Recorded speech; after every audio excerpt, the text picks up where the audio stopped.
I love that bit at the end. Hello and welcome to another episode of Live with the Glitter Practitioner. That is me, Dr. Nupi Arora, and thank you so much for joining me for episode number 4. And do leave me comments in the comment thing below, because I absolutely love to go back and read the notes and comment and reply back. So do let me know where you're tuning in from. And for those of you who don't know me, I am a GP. I'm a doctor in the UK. GP stands for General Practitioner, and I've changed it to Glitter Practitioner, of course. I'm also a transformational life coach and completely passionate about holistic care. And I love sharing my F list, which is, think of it as a holistic prescription, which helps you to reconnect and realign your whole self, your health needs completely. And when you find that balance, radiating with just all that magical glitter of your true energy, which I call physessence, full of light, full of glitter. So without further ado, my guest today is somebody who is all about holistic care, and she's amazing. You are going to love her. So please welcome my guest today, Melissa.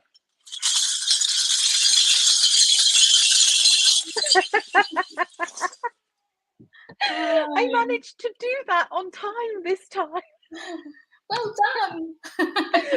Thanking you. Yeah, the last time I did this, I was shaking it and the guest had already come on, and I was like, oh no, I'll have to just do this properly this time. Hi, Melissa. Hi, Nupi. Hi. Thanks for having me on. Oh, my absolute pleasure. Thank you so much for joining me. So, tell me, Melissa, tell us all a little bit about what you do. Well, my name's Melissa. I'm the owner and founder of the Mindfulness Effect. And we met, what is it, 2.5 months ago now? Yeah, that's right. Yeah, while you were looking for an MBSR course. And I run an MBSR course, so that's how we met. And yeah, so I run the Mindfulness Effect, which is a small business, a growing business, which grew organically, really through my experience of PTSD, which I suffered from an assault in 2007. I was out with my best friend. We were in a bar, and we were just chatting. And I turned around, and I got hit in the face with a bottle. And yeah, so I subsequently suffered from post-traumatic stress. And through my recovery, I discovered mindfulness, positive psychology, and all different sorts of holistic therapies. But it was mindfulness that really resonated with me. And it sort of set me off on a journey. I always thought that before the incident, I was living a pretty happy life. I was working as a manager in a corporate organisation, and I was doing very well. But I realise now, looking back, that I wasn't living a particularly conscious life, and that was kind of a bit of a wake-up call. And it set me on this path, this journey of mindfulness. Now I through that journey, I've started practicing. Started practicing mindfulness, but I started practicing my own meditation, and then I did a course, a teacher training course in mindfulness meditation. I'm a yoga teacher. I did a psychology degree. Wow. I left the corporate job. I became an English language teacher. I went traveling the world on my own. So it just really shook my life. It turned my life around completely. And during lockdown that I really started practicing and offering classes and courses to people. in kindfulness, mindfulness, and well-being. So yeah, it's been quite a journey, Wow. really. I was just going to say, blimey, woman, that is a journey. And I must say, actually, when you mentioned about how I found you, I remember it was, I think I'd been researching for about 2 weeks. I really wanted to do an MBSR course for myself, because it's very akin to everything that's what I learned through burnout, actually. And that was 12, 13 years ago. A lot of my F list is based around mindfulness, in fact, but it was, yeah. And it was actually because I'd been researching and I'd seen your website and I'd come across it and it clearly stuck in my mind. And it was actually a colleague of a mutual connection of ours who I trust implicitly. She was my coach for the best part of last year. And she just put a comment and it was, highly recommend or something like that. Yeah. And I literally thought, okay, if that's not a sign from the universe, then what the hell is? And I just again read your website, your details, and your story. Oh gosh, it totally resonated with me for different reasons. But I think I just wrote to you straight away, in fact, didn't I? Saying, wow, my heart is just, I'm so happy that you're here and this is what you've almost flipped it all around. So I was just like, you are my MBSR teacher. I just know it. For those of you that don't know what MBSR is, it's mindfulness-based stress reduction, and it's a world-renowned. It's the most researched mindfulness course. You'll correct me if I'm wrong. It's recognised by it's in the NICE guidelines, right? Well done, honey. Absolutely, it's the first line treatment options when it comes to mental health, and it's all based. It's so evident. It's really evidence based, and all the neuroscience behind stress, chronic stress, the impact on the body, mind, the body, everything. It's more than just, oh, we'll do some meditation here. It's so much more than that. But I'm going to let you obviously share that with us. But like you said, I've just finished the course, and I think the two take homes I've taken away from all of this is, no matter where you are in your journey, no matter how much meditation you've done, or maybe you've done something similar before, I think it's that curiosity of beginner's mind, which is, I remember what you said as well. And there's always something more to discover. There's always something more. And this all came for me at the right time, especially the silent retreat at the end, which was just beautiful. And for somebody who is a bit of a chatterbox, and so much has happened in the last 2 months with me coming onto LinkedIn, etc., it was like a gift to myself just to have that retreat and listen to your voice, which is just, I love your voice. It's beautiful. And so serene. It was just gorgeous. And that's what I say to people. You got to get booked with her. It's so serene. It's like a gift to yourself. It really, truly is. So I can't thank you enough, actually. It's been fab.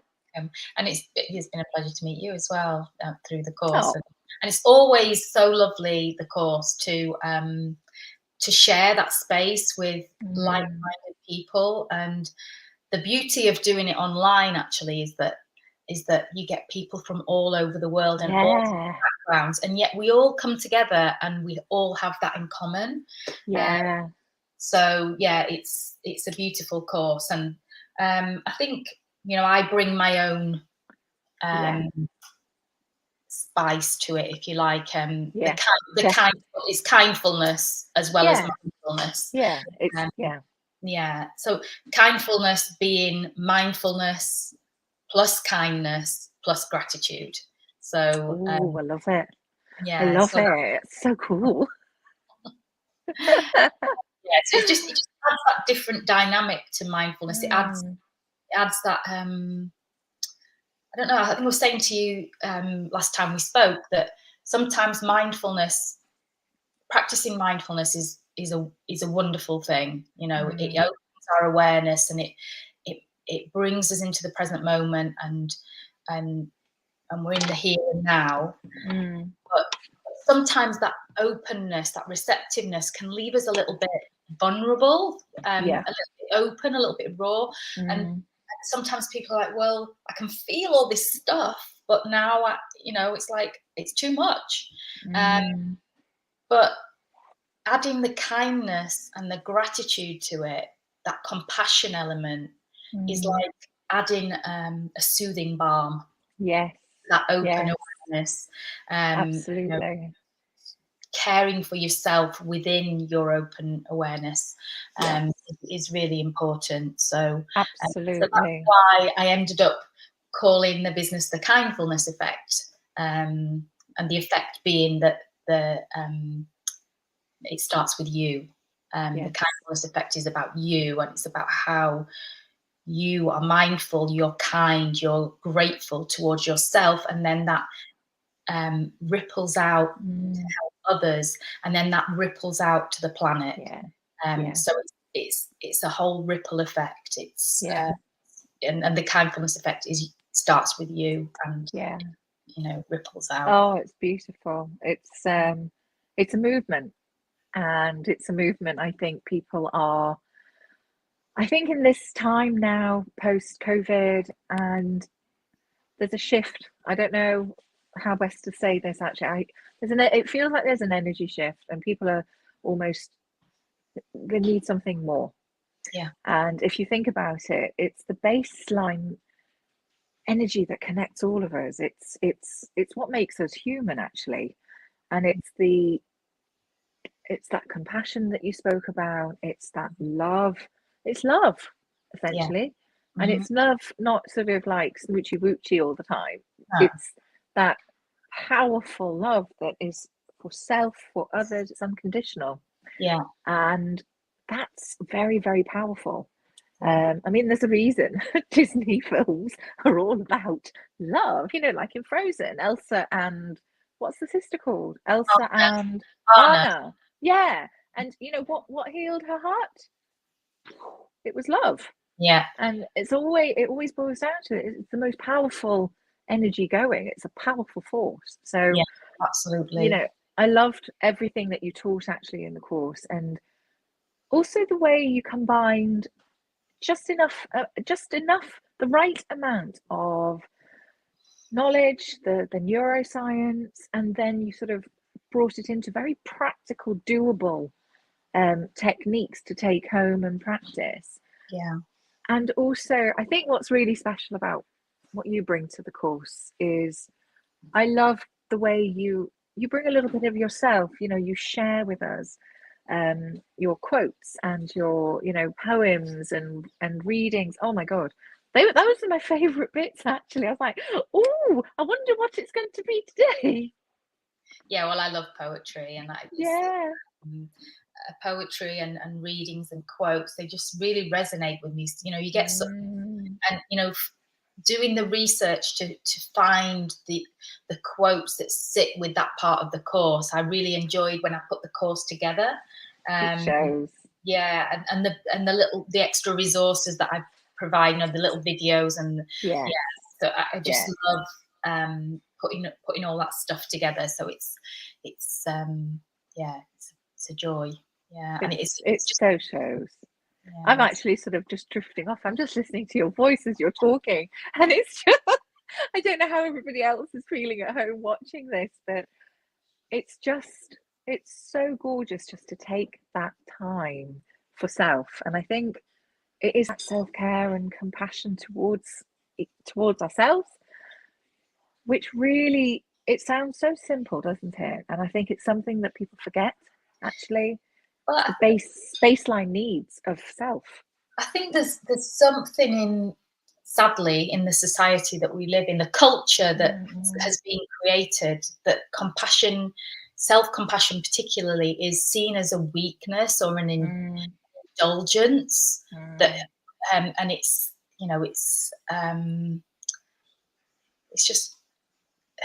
just not looked at in a positive way. I think that's changing. I think there is a movement around that change, but But I do think there's still this block around self-compassion being, indulgent, but actually, or a weakness. But as I always say, self-compassion takes absolute strength. Yes. Completely. To in a situation where you're feeling stressed or vulnerable or in pain, the easiest way is to go into autopilot and to react and to get into that fight flight response, but to actually stop and consider, what do I need right now? That takes courage. Yeah, absolutely. And that is, you're speaking my language, lady, because that's exactly the F list, which is, I won't swear live on air, but I think everybody knows what my first F is now, but I'll just mine it.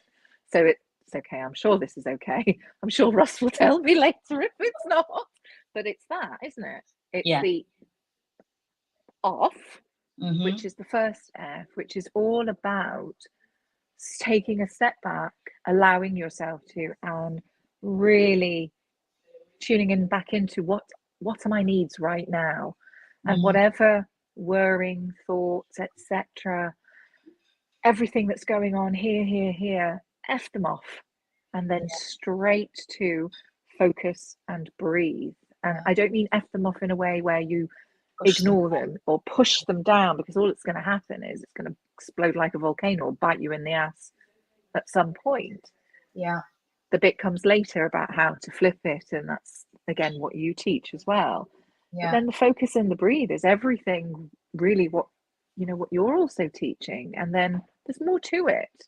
But that bit really resonated with me, and it's in other words, we're sort of saying, instead of going to autopilot where you're reacting, knee-jerking, take that time to reflect, give yourself that pause, because it's in that pause that when you are focused on your breathing, scientifically what's going on in your brain is that it's calming everything down, it's widening your perspective again, and then it's allowing you to respond as opposed to react. And there's it's just it's very powerful. It's very, very powerful. And training yourself to be mindful creates that space. That is the space. It's that buffer. That buffer between stimulus and response. So that when the hits the fan, you are mindful enough to stop. Instead of react. You still feel the feelings, you still feel the anger, you still feel the sadness, the grief, the fear, whatever it is, but you don't. It's perfectly normal. Of course, but you don't become that emotion. You feel the emotion, you don't become the emotion. There's That's right. It's I'm not inhabiting it. And mindfulness and your F list, which is its foundation, isn't it? That is mindfulness. Then that it's mindfulness that creates that space to allow you to create that buffer. Absolutely. Once you've got the mindfulness, you can then start to layer on the kindness and the gratitude. And when you're, we're all naturally kind human beings, right? Human beings are naturally. You look at children, they're kind. What happens is the society around, the situations that we find ourselves in, we're so busy, we don't have time to be kind, we're rushing, so we don't see. But adding mindfulness to kindness, adding mindfulness to gratitude means that you take the time to be kind and you notice how it feels. Because kindness releases all these feel-good hormones. Absolutely. So adding the conscious element to kindness, the conscious element to gratitude, that's really important. So that's why the formula, mindfulness plus kindness plus gratitude equals kindfulness. That, the mindfulness comes first, and then with the consciousness added to the kindness and gratitude, then you have the mindfulness. So it's incredible. I always say that, you know, when you're in the negative emotions and that sort of negative, whatever's going on around you, it's having that mindfulness, obviously, to keep yourself here in the present. And, you know, for the best will in the world, everything that's brought you to that point in time, it's happened in the past. And unfortunately, we can't do anything about that right now. It's brought us to here. I'm not for women, it's skirting over trauma, whatever's happened, but we can't change it. We have no control over that. And the same goes for the future, in the sense, you know, if you'll get lost and swept away by this tide of rumination for the future, which is the what ifs and buts, it's almost going, right, I can't change or control that just yet. Stay here and present. And this is what that mindfulness and everything else that you've spoken about today keeps you here. And it's learning how to keep yourself boundaried there. Being aware is one thing, acknowledging things, noticing what's going on, that you get to accepting it, exactly, but you get to take a step back, and that's so powerful. It's so powerful. You can change the future. You can, when you're in full alignment with your whole self needs, of course you can. You know, there's the future magic. The future doesn't exist. It's just another now. Just exactly. Just another incredible now. Yeah, so totally. You can craft it. You can change your trajectories. But it's a now that's happens to be future, you know? Absolutely. So it's now that matters. And you know, that's the other thing that people often struggle with, is this concept of acceptance, in the fear of, in the face of terrible things. You know, it can be very hard to accept things, but you know, until we get to that place of acceptance, it's very hard to move on. And acceptance isn't about giving up or giving in. Again, it's about courage. It's about looking the situation in the eye and saying, this is real. I see you. I see you. And I see you. Then from that point, when you've accepted at least where you are, then you have that power back to start making choices. But if you're fighting against something that's in the past, then it doesn't need to define you, is what I say. All this, and I think as well, what I say to patients a lot, or to clients, is, you know, as much as, you know, you are so, and it governs your body. This is the thing. This is why I'm so passionate about combining, I guess, my scientific background as a doctor with this holistic understanding, which is something I wasn't taught in medical school. This is something I learned the hard way through burnout, really. But it's the fact that, as powerful as those emotions and feelings can be, convincing you, your body starts reacting, your chest pain, acute anxiety, panic attacks. You're not making this up. This is the body's response to this stress that happens within you. And as equally as it is that powerful, it is equally, if not more powerful, at actually combating that. And the tools and the tricks are, how do we do this? And I sort of liken this to, I believe this. When my kids were little, I used to say, these are my superpowers. Partly because I'm obsessed with Wonder Woman and Gal Gadot, of course, but they really are your superpowers. You really can freeze time, take that pause, and then just sort of observe a bit more. It's like in the Marvel films where, I don't know, you know, when they're, I don't know, is it Marvel or X-Men or something, and they're racing around and then everything goes freeze frame. And then you can look for all the different clues and stuff. That's what you actually can do. You really can. And it's just showing people how, and I guess it's practice, and, you know, it's having that trust, isn't it? And the courage to do so. And it is, coming back to what you said about the body, so important, isn't it, to tune into your body first. Like the body is the barometer. You know, it's if we just listen to our bodies, but you know, mindfulness, meditation all helps you tune in to that. Wakes you up to the body. Absolutely. And I say it's very much like use your body almost like it's talking to you. It's like an alarm clock of sorts. Yeah. And it's, you know, when people come and see their doctor, there's symptoms that have brought them in, but it's really a manifestation of maybe what else is going on and what is the deeper, the root cause of something. And that's how you connect the mind and body connection. So that person's stomachache, for example, yes, as a scientist, you know, screen for, or as a physician, you're screening for all the things that, you know, you want to make sure it's not this. And then you actually find out, well, actually, this person is stressed, there's stuff going on at home, there's stuff going on here, left, right, and center, which means their body's in this constant chronic firing off of the acid in my belly. Exactly. And it's learning how to tune in, and then fine tune it as well.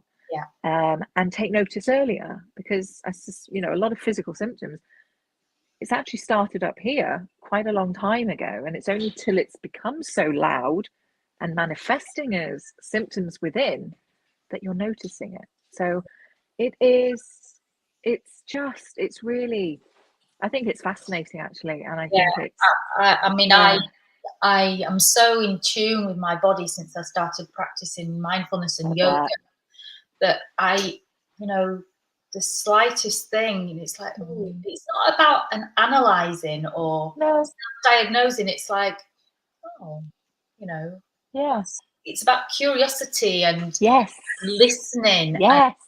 And I don't know, sometimes it's that intuition. You kind of intuitively know when something's right, something's not right. You know, I don't know, it really has woken me up to absolutely the signs. So and the first part of the course is about tuning into your body, as you'll remember, through the body scan, through mindful movement. And that's why I love yoga so much as well. It's just I discovered yoga, I think it was about a year or so ago, and I loved it. I really did. The words that are going home with me today are trust, courage,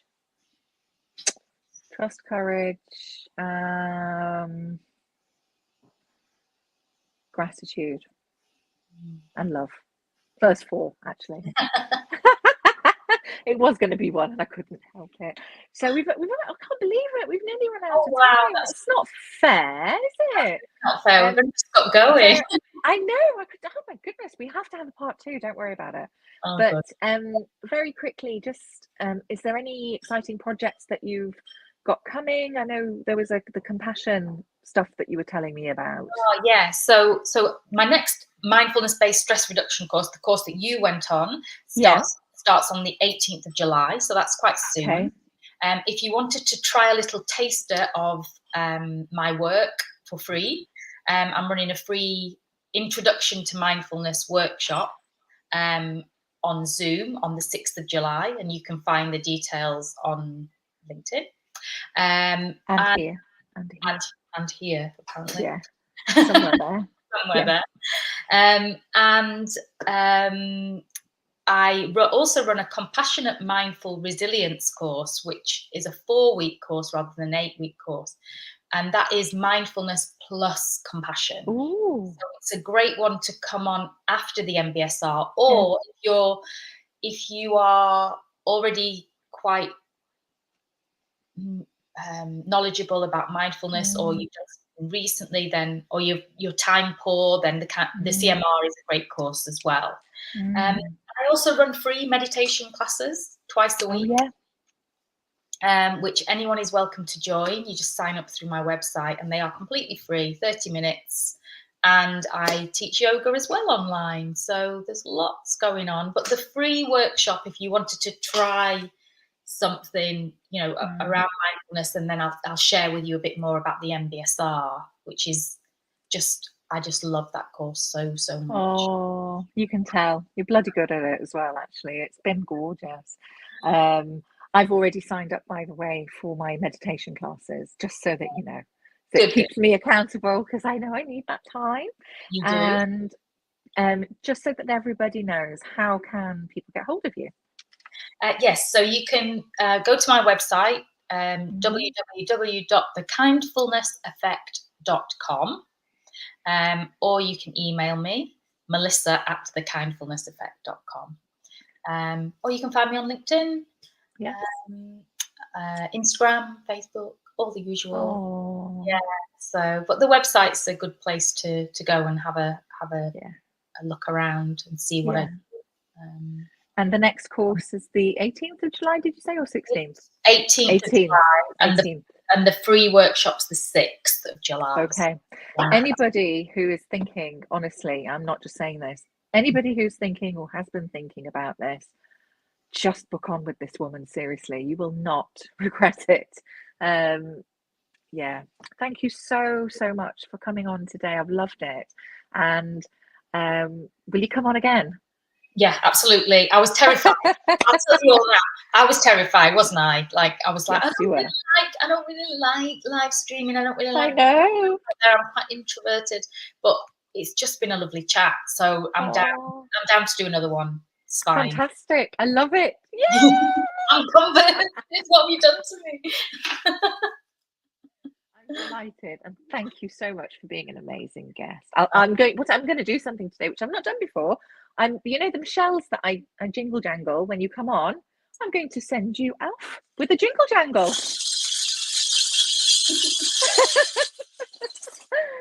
Oh, that was amazing. I don't know about you, but it's just so nourishing for the soul. I really hope you've enjoyed today's show, and I can't stress actually how important it is to really tune into your needs, mind, body, and spirit, and that breath work, that time for yourself. Book in with Melissa. She's running these free meditation workshops and stuff, so you won't regret it. And thank you so much for joining me today, and I look forward to seeing you next week. Bye.